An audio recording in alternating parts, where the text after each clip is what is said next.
कितना भी घुमा फिरा के पूछ।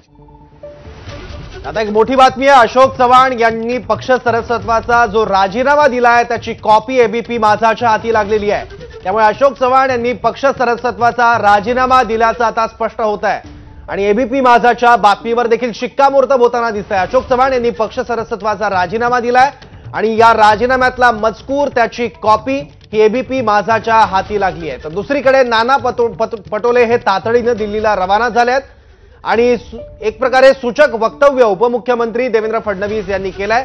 आगे आगे देखिए होता है क्या। त्यामुळे अशोक चव्हाण यांचा भाजप प्रवेश हा लवकरच होण्याची शक्यता आहे। काँग्रेसमध्ये जननेत्यांची घुसमट होते असं देवेंद्र फडणवीस यांनी म्हटलंय आणि आता ही अशोक चव्हाण यांच्या पक्ष सदस्यत्वाच्या राजीनाम्याची प्रत एबीपी माझाच्या हाती लागली, जी तुम्ही आता ऑन स्क्रीन बघत आहात। आणखी माहिती घेऊया, आपले प्रतिनिधी तुषार कोहे आता आपल्यासोबत आहे। तुषार,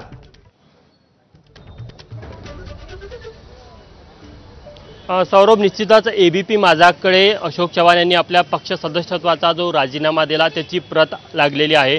नाना पटोले प्रदेशाध्यक्ष यांच्या नावाने त्यांनी जे पत्र लिहिलं त्यामध्ये त्यांनी असं लिहिलं की मी 12 फेब्रुवारीच्या मध्यापासून आपल्या इंडियन नॅशनल काँग्रेस पक्षाच्या सदस्यत्वाचा राजीनामा देत आहे। त्यांनी त्याचं कारण दिलं नाही।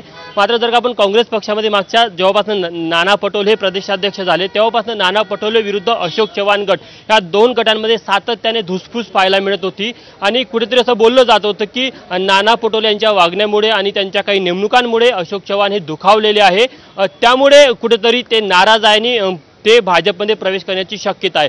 याआधी देखील वारंवार आपण बघितलं की भाजपच्या नेत्यांनी देखील तशा प्रकारे संकेत दिलेले होते। सुरुवातीच्या पहिल्या टप्प्यामध्ये जी माहिती आली होती साधारण 3 महिने आधी, तेव्हा असं बोललं जातं की अशोक चव्हाण यांच्यासोबत काही आमदार देखील जाण्याची शक्यता आहे। तेव्हा तो आकडा 12चा सांगितला जात होता।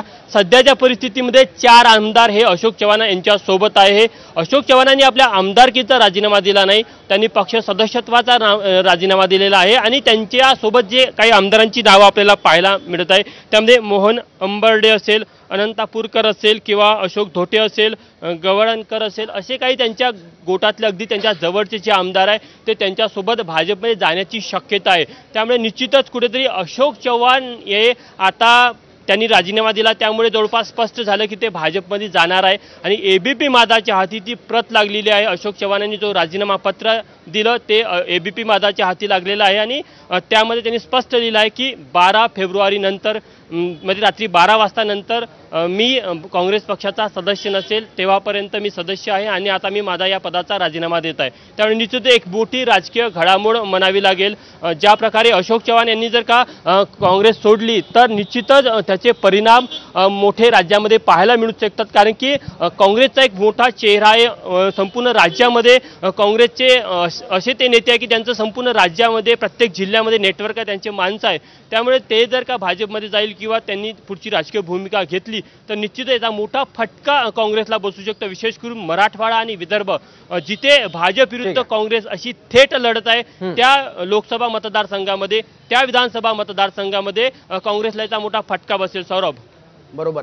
तर अशोक चव्हाण यांच्या पक्ष सदस्यत्वाच्या राजीनाम्याची ही जी प्रत आहे त्यातला मजकूर जर आपण थोडा काळजीपूर्वक बघितला तर त्यात अशोक चव्हाण यांनी स्वतःचा उल्लेख माजी विधानसभा सदस्य असा केलेला आहे। त्यामुळे एक प्रकारे त्यांनी आमदारकीचा सुद्धा राजीनामा दिल्याचं आता स्पष्ट होतंय आणि त्यानंतर पक्ष सदस्यत्वाचा त्यांनी राजीनामा दिलेला आहे।